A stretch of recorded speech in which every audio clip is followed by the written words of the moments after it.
Bé, són les 7 de la tarda, és hora de començar la inauguració i estem a la sala Rossinyol fent una prova realment d'alta per nosaltres completament innovador, que és transmetre's la imatge en directe a tots els que ens esteu seguint a través d'Instagram. Per tant, us donem la benvinguda. Hem augmentat, d'aquesta manera tan simple, hem augmentat la capacitat de la nostra sala Rossinyol perquè ara cap molta gent aquí dintre i no cal que la pandèmia ens impedeixi poder fer aquest acte. Per tant, benvinguts. Estem en aquest moment pendents de que Josep Maria Cadena, un gran crític d'art i escriptor i periodista, ens parlarà, com sempre, de l'obra de Josep Maria Solà. Per tant, donem potser entrada a Josep Maria perquè puguis connectar al públic. Amb el gran públic que ara, gràcies a la pandèmia, podem trobar. Perquè, clar, és molt dolent el que està passant, però també hi ha aspectes positius. Com, per exemple, jo que visc a Barcelona, he vingut aquí a Sant Cugat i he anat passant per la carretera i he vist una cosa que normalment no es veu a la ciutat de Barcelona. Arbres, naturalesa, sentiments. Els arbres, vull dir, estaven una mica polsosos, no? Cosa que no passa amb la pintura de Josep Maria Solà. Precisament el que hi ha en aquesta pintura és la vida tal com creix, la vida tal com manifesta enmig de la natura. Si vostès, vull dir, observen alguns dels seus quadres en què veu un bosc, veu les alzines, veu les fulles que van canviant de color, veu les pedres, veu les ombres, veu els camins que hi ha. Amb això notaran que hi ha alguna cosa més que la representació, una cosa més que la figuració. Hi ha el sentiment, el sentit del ser humà que es manifesta a través dels seus pinzells i arriba amb els altres comunicant coses. I aquestes coses són les que ens ajuden a trobar la bellesa, però a trobar una cosa més important, que és l'existència. El ser nosaltres mateixos els que ens manifestem a través d'un art com és el de la pintura, en què Josep Maria Solà aconsegueix el que és el més difícil de tot, que no es vegi la pintura, sinó que es vegi la realitat. Això és el fons de la veritat que ha d'haver-hi, em sembla, dins de l'art. L'art s'ha de definir per una sèrie de coses, per una sèrie d'arguments, de sistemes, d'anys, de situacions socials, però sempre s'ha mantingut amb el mateix. Vida o mort. Existència o falta de sensibilitat. Sentit de participació o absència. Llavors, en el cas d'aquest pintor que ara presentem d'aquesta manera tan mecànica, s'ha trobat també que aquests mecanismes de la interpretació són els mecanismes que porten la realitat. Vostès, si volen, poden preguntar-li, ell ara parlarà i dirà més concretament el que per ell representa la pintura, però si volen, qualsevol de nosaltres, podrem contestar el que vostès desitgin i farem dins d'aquesta presentació virtual també més realitat de vida. Moltes gràcies.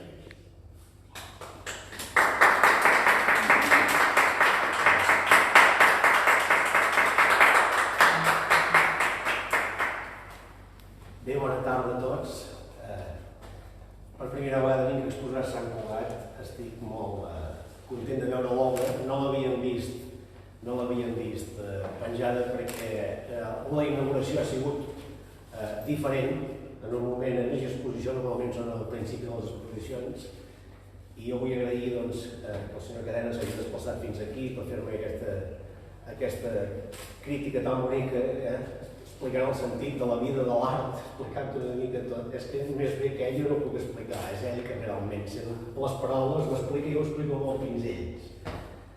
No sé si realment us heu fixat amb el títol de l'exposició, que es diu Contra llums. Jo senzillament ho he començat a aprendre amb el temps. Jo fa 35 anys que pinto. La primera exposició la vaig fer quan tenia 15 anys, 16. I a partir de llavors no he deixat de pintar ni d'exposar. He fet més d'un centenar d'exposicions. A través d'aquest camí he anat aprenent una mica què és el que m'agrada pintar. I el que m'agrada pintar, ja veieu que són paisatges, i aquest tipus de paisatges, quan li trobo més el sentit, quan li trobo més el moment clau en la seva representativitat, el color màxim, és en el contrallum. El contrallum, ja ho diu la mateixa paraula, és anar contra la llum del sol. O sigui, la llum del sol ens molesta, en principi, quan la mirem. I què passa? Que no ens molesta, que ens hem de tapar, ens hem de posar a la sombra i observar el paisatge que tenim a davant. Si la llum no ens molesta i observem el paisatge a contrallum, veiem la màxima expressivitat en els colors, en tots els colors, els de davant, i els veiem colors plans. Estèticament veiem tots els contrastos, comencem a veure després la profunditat de pla i comencem a veure l'atmosfera amb els blaus de les muntanyes i el cel, que és el que li dona tot l'entorn. Jo tot això ho he anat aprenent amb el temps, que realment he vist que el que jo anava pintant sempre era el contrallum i que buscava aquestes llums contràries a mi i llums laterals. Per tant, aquí veureu una sèrie de quadres molt contrastats. Realment és això el que realment m'emociona, em fa viure i em fa pintar. Després que es volia dir més, a veure, hi ha tot tipus de temes de per aquí, són de Catalunya, algun de la península ibèrica, i en principi per trobar la millor disposició de la llum hi has d'anar moltes vegades a la localització. La localització vol dir el lloc on has triat, perquè lògicament a vegades fallen les llums, fallen les atmosferes i falla el moment que hi vas. Un cop el tinc, ara us explico una mica el procés de pintura que faig servir. Un cop el tinc trobat, quan trobo el moment, després allà el que faig és fer fotografies del lloc. Com veieu, és una pintura molt detallada, però molt detallada, ratlla una mica l'hiperrealisme, però no és del tot. I al ser tan detallada necessito treballar a través de les fotografies que després a casa meu veig. Per què? Perquè si jo anés allà cada dia a treballar una hora, l'endemà no seria el mateix moment i aquell moment hauria desaparegut les llums, haurien desaparegut un pilot de matisos i a través de la fotografia què em permet la fotografia? Fixar el temps fixat i el temps quiet a casa.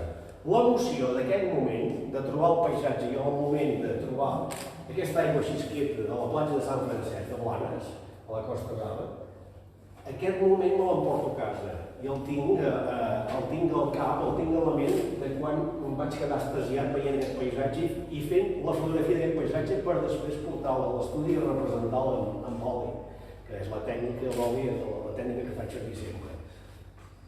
I bé, jo espero també que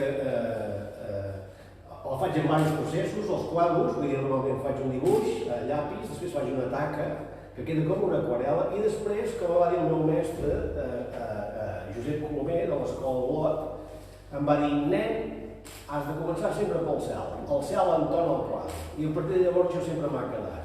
El cel, les muntanyes, començo a venir les últimes muntanyes i vaig vinguent cap a mi. Els plans vas vinguent fins a acabar davant. S'acaba representant el que hi ha davant, amb traços més grossos i més exagerats o més enèrgics. Jo espero que, en fi, que vingueu aquí a la Sala del Senyol, que hi som fins al dia 29, que tenim les portes obertes, que queden 15 dies i que, bueno, que jo ara estic obert, doncs, si se'm vol preguntar alguna cosa a través de l'Instagram Live, doncs a respondre-la i, bueno, i explicar-vos el que sigui els convidats que tenim aquí, a fer alguna visita a baix i explicar-vos els llocs i les emocions que tinc a vegades, doncs, buscant aquests boscos del Montseny o la Vall d'Aran o darrere la Costa Brava. O sigui que moltes gràcies i no sé si hi ha preguntes.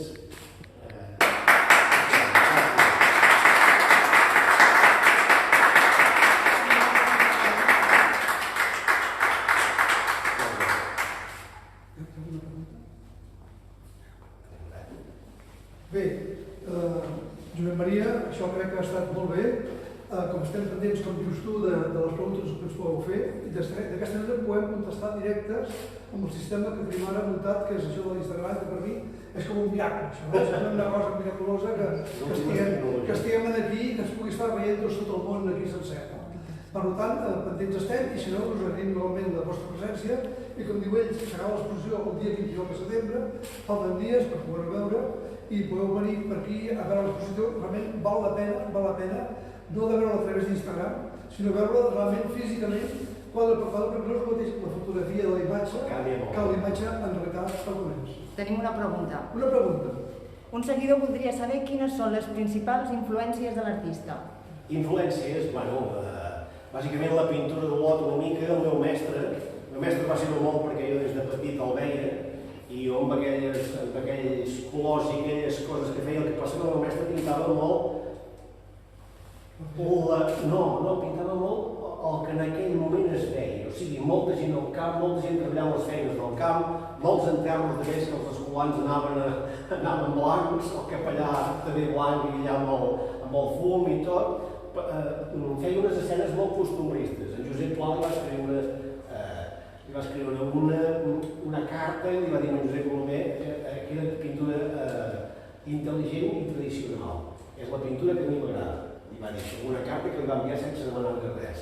I m'ho llegeixo aquesta carta tant en la habitació que tinc. Doncs la influència són molt de Josep Colomer i després de veure bastant els paisatgistes que hi van haver-hi fa 25 anys o 30 a Olot. Olot volia, en aquells moments, l'any 90, volia moltes exposicions hi havia i moltes galeries d'art, i doncs jo, que era jovenet amb 20 anys, jo 20 i escaig d'anys, 25 anys, doncs jo amb aquella gent, amb els mestres de 50 anys, doncs jo, volia saber com ho feien, on anaven, quins eren els temes, quines trampes òptiques feien i a partir d'aquí, d'aquests paisatgistes, doncs després un mateix es va formant. Jo he de contar una cosa, que per exemple, en els meus quadros jo hi posava figures, com el meu mestre, Josep Colomer, com que jo deia que el meu mestre li funcionaven les figures, què vols fer? Vols fer figures per copiar el mestre perquè saps que no és segur.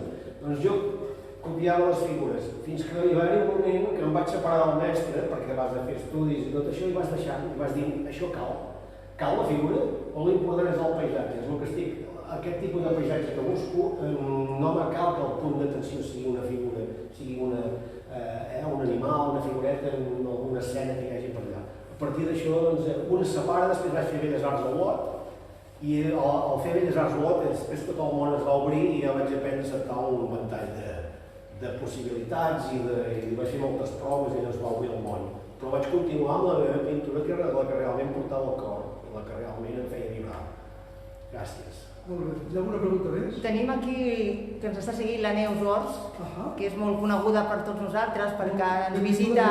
Benvinguda Neus, i comenta que li ha agradat molt això de començar el quadre pel cel i acabar per davant, que no en tenia ni idea. No? L'animem també si vol fer una pregunta, perquè habitualment li agrada molt estar en directe amb l'artista. Molt bé.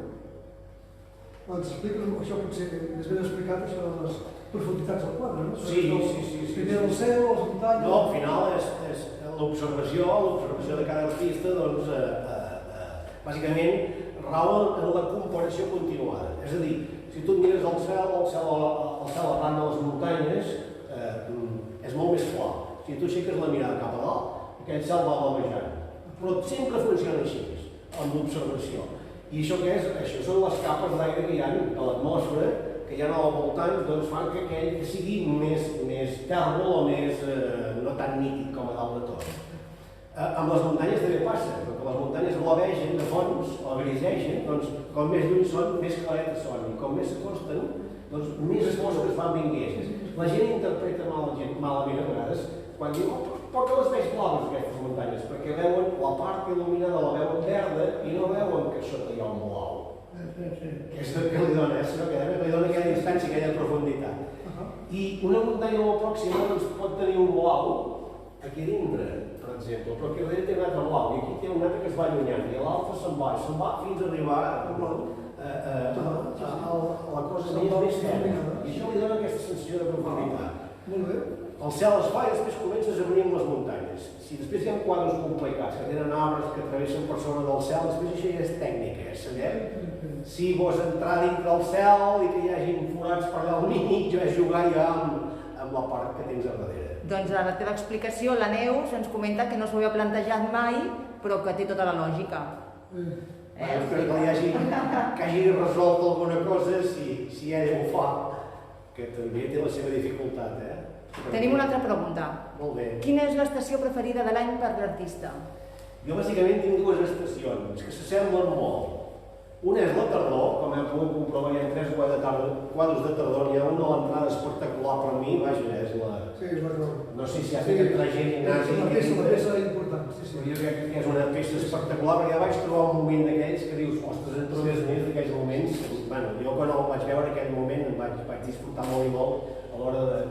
És que jo vibrava allà fent les fotos, anava d'un costat a l'altre, no sabia com enquadrar, pensava que no marxi això, clar, hi havia aquella llum celestial que em dic jo, que entra per darrere i era una vibració.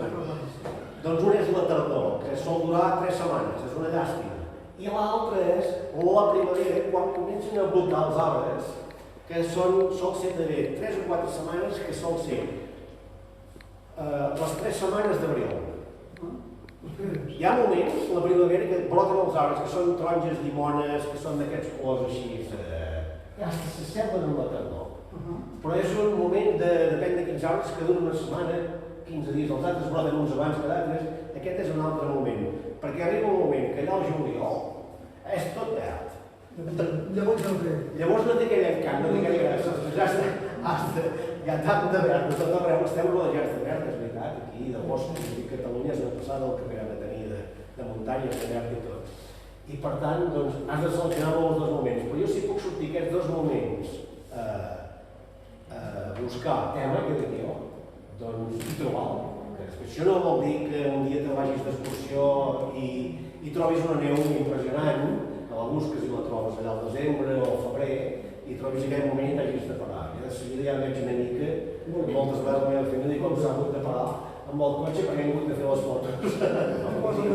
Sí. Però una transcendència de la fotografia. Sí, esclar, vull dir, les meves filles ja no saben. Bueno, en fi, però vull dir, espero que aquests 2 moments doncs, són els que jo... No sé si hi ha alguna pregunta més. N'hi ha alguna més. Però jo crec que segurament que ens faran una pregunta durant l'exposició, segur, que la faran i diran, escolti, i aquest pintor, quant ho triga pintant quadres? Aquesta és una pregunta. Precisíssima com la teva obra. No sé si es pot contestar o no es pot contestar. Sí, es pot contestar, però, per exemple, jo ara buscava 2 quadres que tinguin un mateix tamany, per exemple, aquest de la Cala Bona i el d'Ull i Salardú, i jo puc dir així mateix que, per exemple, hi ha més feina a Ull i Salardú perquè, per exemple, els 2 campanars s'han d'aguantar. I estàs més a aguantar vol dir fer-los rectes i que no caiguin i aplomar-los i que quedin ben assentats. I per tant hi ha molta més dedicació aquí. Aquí és el pas allà, o sigui que no vol dir... Sí, no vol dir que aquest és molt complicat, però jo puc dir, ara no us recordo si són una setmana, 2 setmanes o una setmana, no en tinc ni idea, perquè no... O sigui, fas un quadre, el tires endavant i vols que s'acabi. Almenys jo no el vaig seguint a 3 o 4, no, jo sempre vull acabar aquest quadre. Fins que l'acabes no pares. No paro. I no sé. Quan s'acaba, de vegades no s'ha acabat, però un ja no pot dir res més. Exacte. Però bueno, la intenció és que, i és una cosa molt crua, és que has d'anar per una altra. Perquè t'ho porta, la mateixa dinàmica que portes, doncs, de treball, fa que aquell quadre que has estat tot tu combregant 10 dies, doncs, l'hagis de deixar i hagis d'anar per un altre quadre. Perquè és el sistema com l'han muntat i la manera que tenim de fer i de treballar i d'anar endavant. I te n'has d'oblidar tot el que diu. Que sí. Has de fer aquest canvi. Has de canviar el clic i saber quin altre vols. Hi ha una mica, de fet ja els tens, a la programació ja els tens una mica què vols fer els 2 següents quadres. Vull dir, ja ho vas. Ja ho has enfocat sí, el treball de demà. Molt bé. Bé, doncs crec que ja no hi ha més preguntes. Ho podem deixar aquí perquè ja jo ja he donat una bona explicació. Sembla que sí. I aquí el que resta, el que falta, el que és important, és que vingueu a veure l'exposició, que vingueu a veure aquests quadres, que pugueu gaudir d'aquestes obres en directe i que pugueu saber a tots això ens ha dit el Josep Maria, que realment es viu a través de veure un quadre fet per ell. O sigui que gràcies per estar aquí i fins al dia 29 si no vol tindrem l'exposició oberta per poder veure-la amb tota tranquil·litat. Moltes gràcies. Moltes gràcies. A reveure. I hem encetat un nou sistema d'inaugurar. Esperem que... Va ser un encenament, una encetada especial amb Sí. la teva obra. Que vagi molt bé. Moltes gràcies. Bona nit. Molt bé. Posa aquesta pantalla.